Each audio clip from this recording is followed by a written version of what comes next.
What's up, everybody? It's the Profit Report with AB and Steve, and we're back on, guys. We take a few days break, but now we're back on. We got a brand new week, guys. It is Guns Week. We're covering gun manufacturers, whether it's small guns, big guns, medium guns. We're covering those companies. You ever been curious about how these gun companies make money? How the current climate is affecting them as far as all these shootings and stuff going on. Is it affecting their business? How are they doing? How do they make their money? What's affecting their business? I've always been curious. um, so we're gonna dive right in. And what's better than starting off with the most well-known gun manufacturers and one of the oldest gun manufacturers, Smith and Wesson. And that's what we're going to be reviewing today. Appreciate you being here.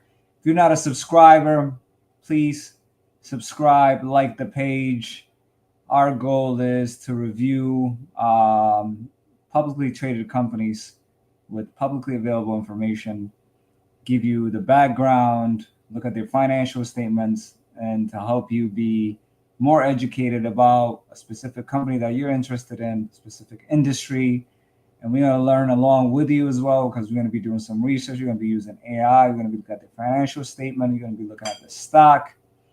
So it's going to be a fun experience. And also feel free to be engaged in the comment section as well. We're back at it. My brother AB is out on family business. He's taking care of some family stuff. He'll be back soon. The vibe, we usually bounce off each other right now, but I'm rocking solo. But it don't matter. Still gonna have a good show. Appreciate you being here again. Let's dive right into it, man. But before we dive into the financials, let's look at a little bit of background about Smith and Wesson. Smith and Wesson is an American firearms manufacturer founded in 1852 by Horace Smith and Daniel B. Wesson. The company built its reputation by pioneering firearms technology, particularly involving handguns, and became a prominent supplier to the American military and police forces. It dates back all the way, even pre-Civil War. The first partnership, Smith and Wesson initially partnered in 1852 to manufacture a lever action pistol for a self-contained cartridge they had designed. This company eventually became Winchester Repeating Arms Company. Second partnership, 1856. Two men founded the Smith & Wesson Revolver Company after Samuel Colt's patent on revolvers was set to expire. Samuel Colt, another well-known founder. Metallic cartridges. They secured the patent for a bored-through cylinder from a former Colt employee, Roland White, and used it to manufacture the first commercially successful revolver for metallic cartridges. The Model 1, 1857, they introduced their first firearm, became highly popular during the American Civil War, with many soldiers making private purchases for self-defense. And then they had the Model 3. Look at this, it doesn't sound like a Tesla. Model 3. So it's around 1870s. The company released the Model 3, a large frame break-action revolver chambered in a heavier 44 caliber. The U.S. Army adapted a version of this design, making the first cartridge-firing revolver in U.S. military service.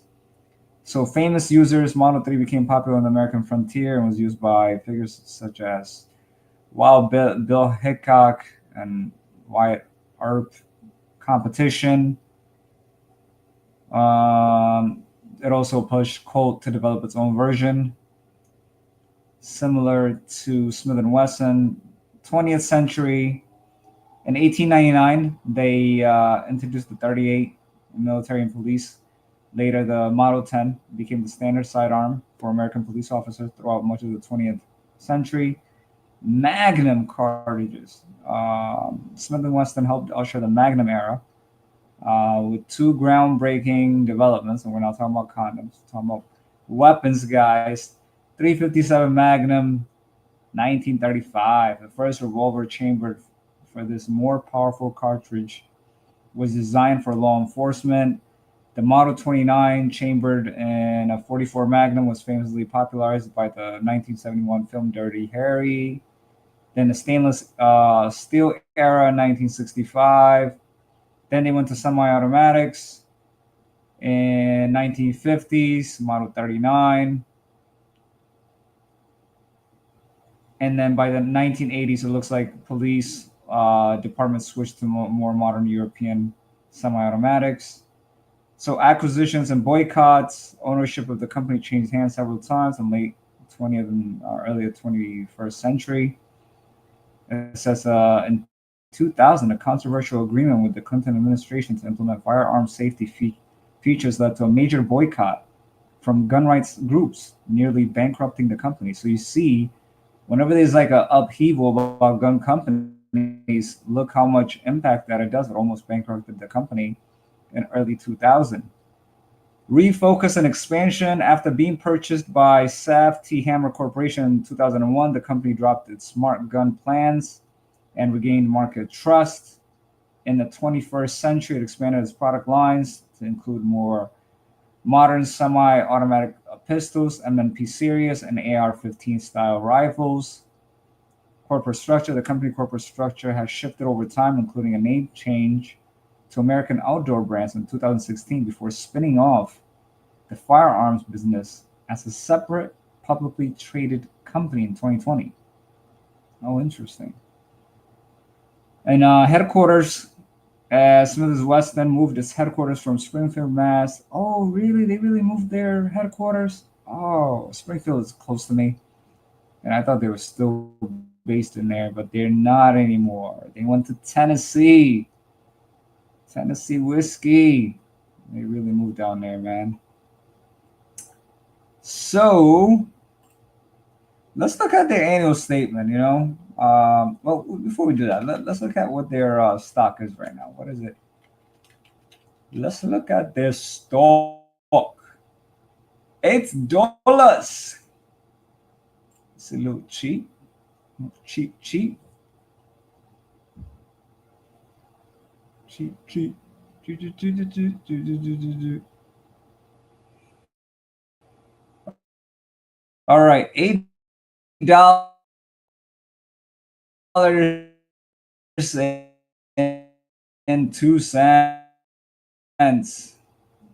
you rather buy their stock instead of buying a gun? Earning per share is 30 cents, not much. PE is a little high, 26.73.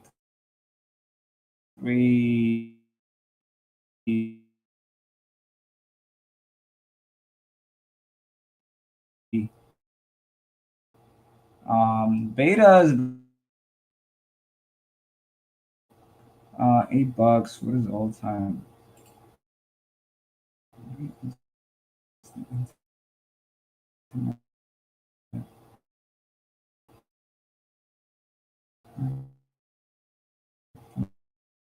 Uh,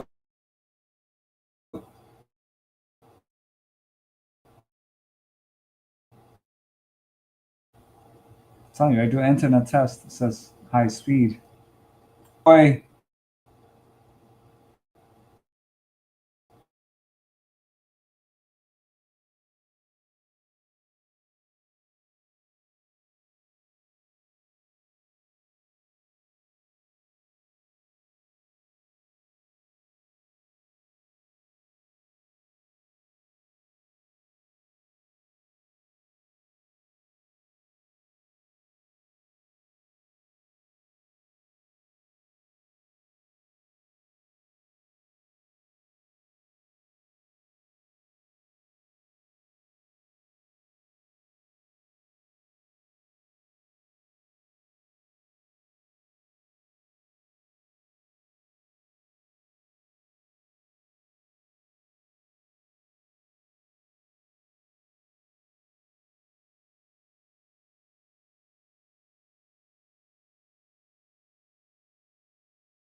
All right, guys, we're back on.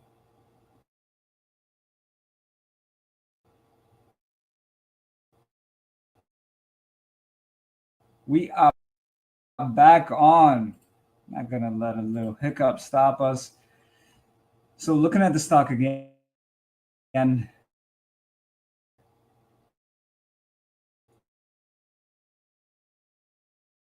$8, first year target